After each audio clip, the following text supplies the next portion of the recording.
What's going on, guys, and welcome back to another episode of the FIFA 17 career mode. This is episode number 37, and I'm starting today's episode by showing you a few comments I got in the last episode when I asked you guys what we should do with the money we got for the sale of Bernardo Espinosa. There were quite a lot of comments that I saw in the last episode. Thank you for all of those, really do appreciate them, and some different opinions as well.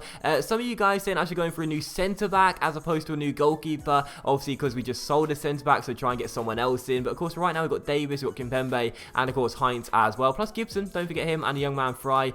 Some of you guys saying definitely get Donnarumma, some of you saying give Pickford for Donnarumma, which I found kind of interesting because Pickford's been a great goalkeeper for us this season.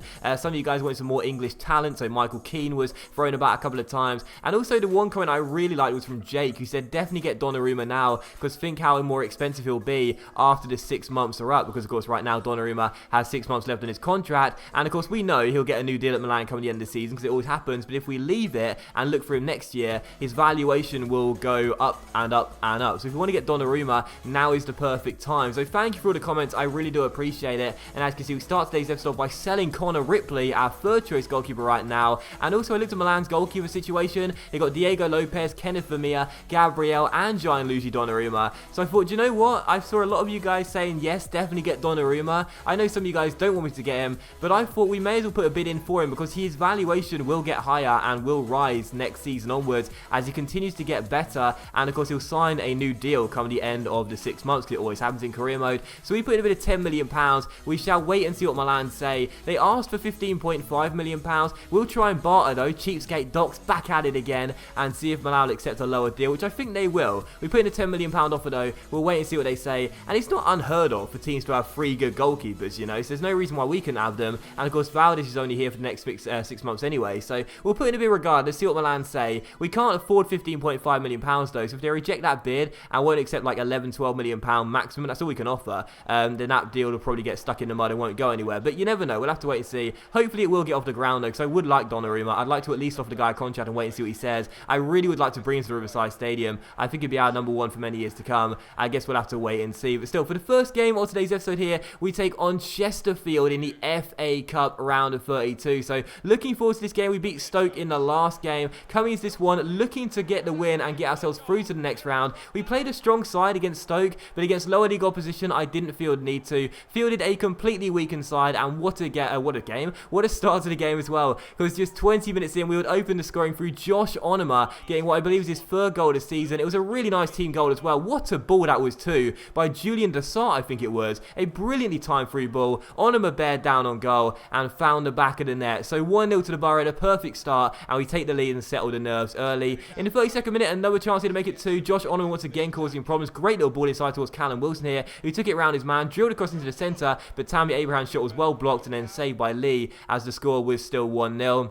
We did lead by a goal at the break. We have been playing slightly better, but not really convincing first half. So in the second half, just 10 minutes after the restart, I wanted us to double our lead and really put the game beyond doubt. Tammy Abraham had a good chance here. His first shot was blocked, but it came straight back to him, and his shot went just wide the post, a whisker wide and behind for a goal kick. Then in the 65th minute, though, once again, we pass out from the back. Gibson found Dessart, who I do believe got the assist for our first goal, who found Callum Wilson. Through towards Josh Onoma, down his right-hand side, who scored our first goal. And check out this for a ball from Josh Onoma. Absolutely incredible chip through ball with the weaker left foot, picks out Victor Fisher, but this is what you came to see. Look at this for a goal from Tammy Abraham with 23 minutes to go. I kept you in surprise there, I kept you in suspense because I wanted to show you that unbelievable goal and not allude to it before it actually happened. What a goal from Tammy Abraham. Oh my sweet goodness. Victor Fisher drills in across, and how about that for a cheeky little skill shot goal. Drill cross into the centre. There's Abraham. He's about 4 yards out. He's got an open goal. He's not going to miss, so we thought, you know what, let's put a bit of style on this finish, shall we? Into the bottom corner it goes with the skill shot. Tammy's second goal of the year, his first in the FA Cup, and I got a couple more replays for you as well because it was just such a nice goal, and I do believe my first skill shot goal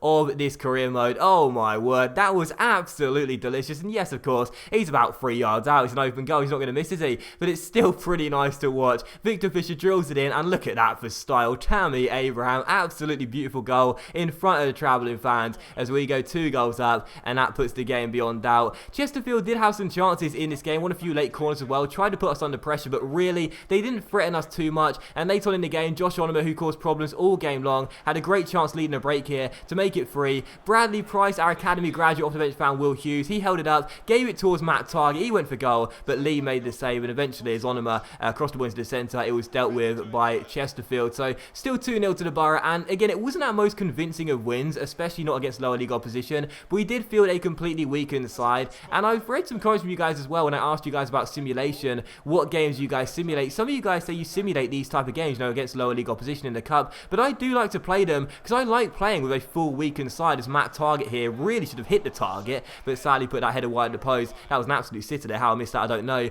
But I like playing these games against lower league opposition with a weakened side. Some people find them a bit tedious, but for me, I like making all the changes and seeing what the backup brigade can do. We won this game by 2-0. Again, a very comfortable victory for us. Chesterfield didn't really put us under too much pressure in this game. We do get the win, and again, the goal from Tammy Abraham was just absolutely fantastic. So I'm glad I did play this game so I could deliver this moment of brilliance for you. Victor Fisher drilling in across, and what a ball by Onomer, by the way, who was my man of the match, and Tammy Abraham. I mean, it gets better every time you see it. A lovely little cheeky skill shot goal into the bottom corner as we win the game by 2-0. So final score, Chesterfield 0, Middlesbrough 2, Tammy with the goal, and again, we are into the next round of the FA Cup. Delighted with that. The board wanted us to get to the round of 16 stage. We are into it, and I'm really pleased with the backup brigade get the job done. Still following the game, as you can see right here, Milan will come back to us regarding Gianluigi Donnarumma and a £10 million bid we put in for him, and as you can see, they did find it unacceptable. And I find it kind of interesting as well that a transfer came for Jordan Pickford at the exact same time as well. So maybe Pickford now, clubs thinking that he won't be our number 1 anymore if Donnarumma does sign for us, so Mike's putting a bid for him. And again, I found it interesting that it happened on the exact same day as well. But Milan came back to us regarding Donnarumma, once again reiterated they want £15.5 million, otherwise we can't offer him a contract, and that's a bit of a shame because we reject this bid for Mikesy for Pickford. We're not going to let him go, even if Donnarumma does come in, because I really like Picks. It's like, with £15.5 million for Donnarumma, that's still quite a cheap deal for one of the best young goalkeepers in the world right now, but we can't afford that. So I'm going to desperately barter with Milan, throw them everything we can afford, and hope they'll accept the deal. Again, I'm not selling Pickford, I'm not giving them Pickford either, because I really like Picks, and even if he does become a backup goalkeeper for us, I want him on the bench at the very least. But with Donnarumma, it's like, if we can't get him, it'll be such a shame, because this is the best chance of us getting him right now for a cheap deal. So we'll put in another bid, £11.25 million. Wait and see what they say on deadline day as we come towards the end of the January transfer window. Still, for the second game of today's episode here, we would return to the Premier League, looking to make it 8 wins out of 8 in all competitions and get another big 3 points here as we stay on Spurs' tail. Taking on West Ham and Slaven Bilic's men here at Riverside Stadium, and the first half was all about one man, Henry Davis. Yes, our academy graduate who's been thrown in the first team. He's 18 years old, defensive midfielder that can also play centre-back as well. Since he's come in, he's been really solid, and in this first half, he shut down everything for us. He was a monster at the back. He did it all. Tackles, interceptions, headers away, clearances. He was absolutely brilliant. And from this header away, here we go on the break as Berahino finds Vietto, who fake shots around Winston Reid, who had a nightmare against Vietto in the reverse fixture. He rolls it through to a side of Berahino, and as you can see, his shot gets dragged just wide the post, but the referee gives a penalty and bails us out as Ogbonna took Berahino down from behind as he was going through to shoot. I was quite surprised about this, because if it was going to be a penalty, surely you'd give Ogbonna a red card, as it was a clear goal scoring opportunity. Obviously, that's what how the referee saw it, so is it a penalty? Is it a red card? No, it's a penalty and a yellow card. I was quite surprised about that, but still, spot kick to Middlesbrough, a chance for us to make it 1-0, but Saido would hit the bar. Yes, I've got better penalties as the series has gone on, but Saido's shot hits the bar after Mignolet died the right way, and West Ham escaped, so still 0-0, but again, the first half was all about one man, Henry Davis, who was just on fire. Quite a shot there goes wide, the post as West Ham try and get themselves a chance, but really in the first half, they barely created anything, because Henry Davis intercepted everything, and I think we'd have to call this guy Henry the Hoover as well, because you know the Henry Hoovers you get, you see him at school, or at least I did. Henry Hoover, this is what the guy should be known as, because he was backing up at the back, he was doing the dirty work, he was throwing himself about, getting the ball back for us whenever we needed him to, he was cleaning up, Henry Davis was cleaning up, so from now on, we're calling the guy Henry the Hoover. You guys know I love the nicknames for the youth players, that's what he's known as right now, Henry the Hoover. He was fantastic in the first half, as we were so tight still tied. We were still tied at 0-0. So Middlesbrough 0, West Ham 0. We did have one chance though to open the scoring as we went into the stoppage time in the first half. Adama sprinted down the right hand side, drilled across in the centre. Berahino was denied by Simon Mignolet, but as the former Liverpool and Sunderland goalkeeper made the save there, it fell right back to Saido, who popped the ball into the open goal and got his 9th goal in the Premier League this season. So he missed the penalty in the first half, hitting the bar. I totally messed up there, but this time he got 2 bites of the cherry and he wasn't going to miss on the second occasion. The ball came straight back to him. I got really lucky with that one as the Belgian goalkeeper made the save. Could only push it back to the feet of Saido Berahino, who from 4 yards out, open goal, simply wasn't going to miss. Didn't do a skill shot like Tammy, but still it's a goal like any other, and it's his 9th in the Premier League this season. So he and Vieto right now have combined for 22 goals, I think it is. Unbelievable goal scoring duo as we make it Middlesbrough 1, West Ham 0. In the second half though, West Ham did start putting us under more pressure.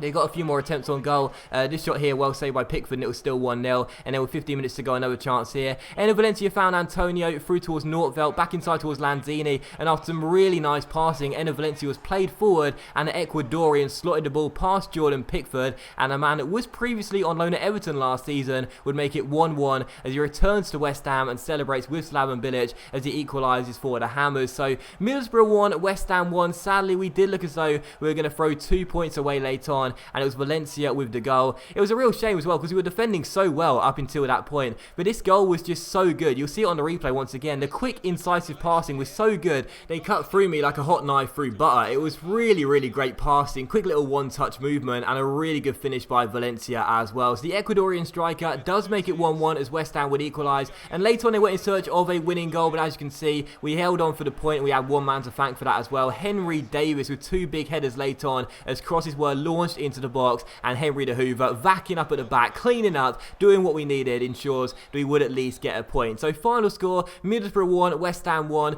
The win streak does unfortunately end there, but it is a point regardless, and West Ham in the game this season are in 6th place right now, so it's not a bad result. I'm not going to be negative. It's not 2 points dropped, it's 1 point gained. That's how I'll see it, especially because in the second half in particular, West Ham put us under so much pressure, and to be honest, despite conceding, Davis was man of the match by a country mile in this one. He was absolutely fantastic, and he was an absolute rock at the back. He was a Hoover. I just called him the Hoover. He's the Hoover. Henry the Hoover Davis. So 1-1 the final score, and again, disappointed to throw away 2 points late on, but we're staying positive, we're staying optimistic. We're still in 2nd place right now. We call this a positive result. We're only 1 point behind Spurs, and of course right now in 2nd place, we're not going to say no to that with 15 games to go. But that will end today's episode of the FIFA 17 career mode, guys. So a big thank you for watching. I really hope you have enjoyed it. If you have enjoyed today's episode, then please do leave a like. Likes are of course much appreciated, and they really help the channel grow, and it only takes a second to leave as well. Much love to you, and have a fantastic day, and I'll see you for the next episode of career mode featuring Deadline Day. Will we sign Donnarumma or someone else, or no one? Will you find it next episode very soon.